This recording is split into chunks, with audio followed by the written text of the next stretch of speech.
Assalamualaikum warahmatullahi wabarakatuh. Kami dari kelompok 6 akan mempresentasikan tentang kedudukan sistem pegadaian syariah dalam sistem hukum nasional di Indonesia. Saya sendiri Zilafatul Ainia dan rekan saya Della Putri Renata Absari. Di sini ada 4 materi yang akan dibahas. Yang pertama, pengertian gadai dalam hukum Islam. Yang kedua, dasar hukum RAN. Yang ketiga, peraturan perundang-undangan yang mengatur pegadaian syariah. Dan yang terakhir, politik hukum Indonesia tentang pegadaian syariah. Yang pertama yaitu membahas tentang pengertian gadai dalam hukum Islam. Transaksi hukum gadai dalam fikih Islam disebut al-ran. Pengertian dari al-ran secara bahasa adalah tetap, kekal, dan menahan suatu barang sebagai pengikat utang. Secara istilah, ran adalah perjanjian penyerahan barang sebagai jaminan sehingga orang yang bersangkutan boleh mengambil utang. Dengan demikian, tampak bahwa fungsi dari barang jaminan adalah untuk memberikan keyakinan, ketenangan, dan keamanan atas utang yang dipinjamkan. Yang kedua yaitu dasar hukum RAN. Dasar hukum RAN sebagai kegiatan muamalah dapat merujuk pada dalil-dalil yang didasarkan pada Al-Quran, As-Sunnah, Ijma', dan Fatwa MUI. Menurut pendapat Muhammad Akram Khan tahun 1994 menyatakan bahwa paling tidak ada 4 hadis yang dijadikan sebagai dasar rumusan gadai syariah. Di antaranya, yang pertama hadis dari Aisyah radhiyallahu anhu yang diriwayatkan oleh Imam Muslim. Yang kedua hadis dari Abu Hurairah yang diriwayatkan oleh Imam Al-Bukhari. Yang ketiga hadis dari Anas bin Malik radhiyallahu anhu yang diriwayatkan oleh Ibnu Majah. Yang keempat ada hadis riwayat Abu Hurairah radhiyallahu anhu. Selain itu, dasar hukum yang dapat dijadikan rujukan dalam melakukan transaksi gadai adalah yang pertama ada fatwa Dewan Syariah Nasional tentang RAN. Yang kedua, fatwa Dewan Syariah Nasional tentang RAN emas. Yang ketiga, fatwa Dewan Aisyah Nasional tentang RAN tasjili. Selanjutnya ada peraturan perundang-undangan yang mengatur pegadaian syariah. Di sini ada 3. Yang pertama, pegadaian syariah dalam peraturan pemerintah nomor 51 tahun 2011. Yang kedua, kedudukan peraturan pemerintah nomor 51 tahun 2011 dalam hierarki perundang-undangan. Yang ketiga, pengembangan pegadaian syariah dalam fatwa DSN MUI. Yang pertama, pegadaian syariah dalam peraturan pemerintah nomor 51 tahun 2011. Peraturan Pemerintah Nomor 51 Tahun 2011 tentang perubahan bentuk badan hukum pegadaian menjadi perusahaan perseroan. Berdasarkan ketentuan peraturan pemerintah tersebut, suatu pegadaian dalam hal menjalankan fungsinya atau melaksanakan kegiatan usahanya ada 2 pilihan, yakni dapat dilakukan secara konvensional atau sistem bunga dan atau berdasarkan prinsip syariah. Yang kedua yaitu kedudukan peraturan pemerintah nomor 51 tahun 2011 dalam hierarki perundang-undangan.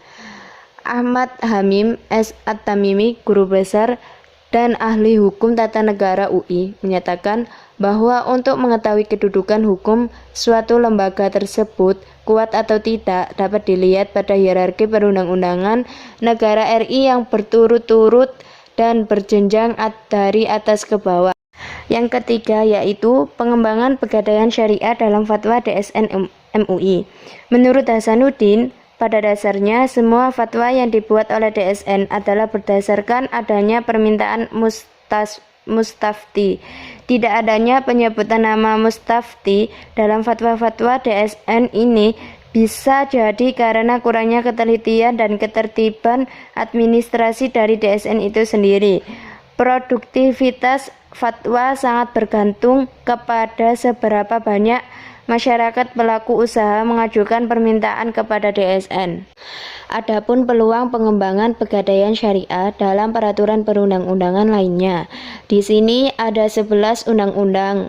Yang pertama yaitu Undang-Undang Dasar 1945, yang kedua yaitu KUU Perdata Yang ketiga, Undang-Undang Lelang. Yang keempat, Undang-Undang Nomor 25 Tahun 1992 tentang Koperasi.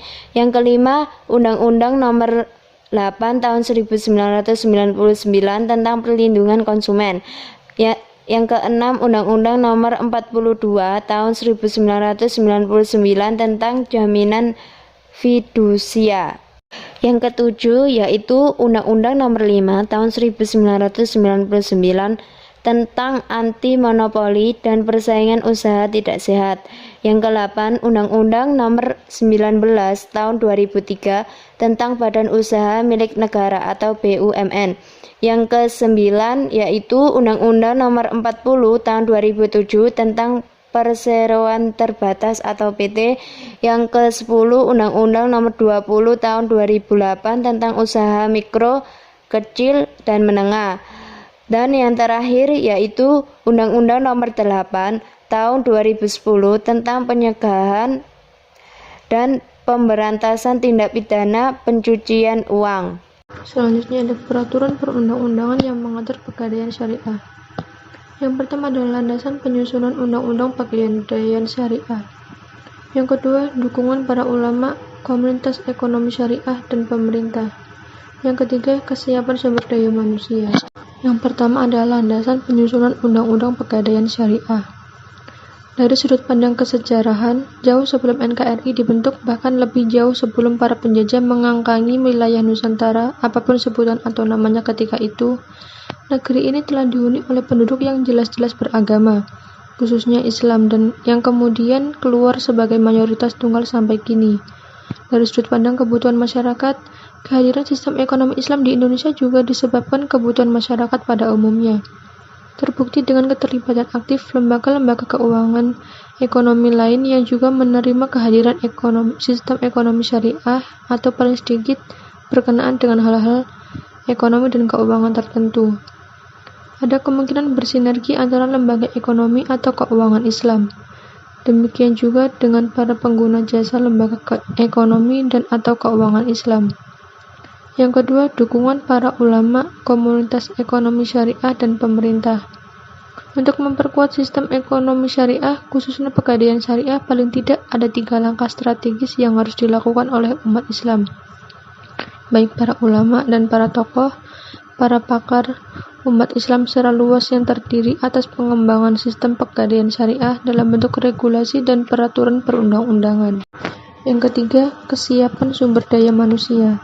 Salah satu problematika yang mendasar dihadapi oleh para pelaku usaha syariah di Indonesia adalah apabila pihak swasta diberikan izin untuk mendirikan pegadaian syariah, maka persoalan seperti ini perlu mendapat perhatian tentang sumber daya manusia. Sekian presentasi dari kami.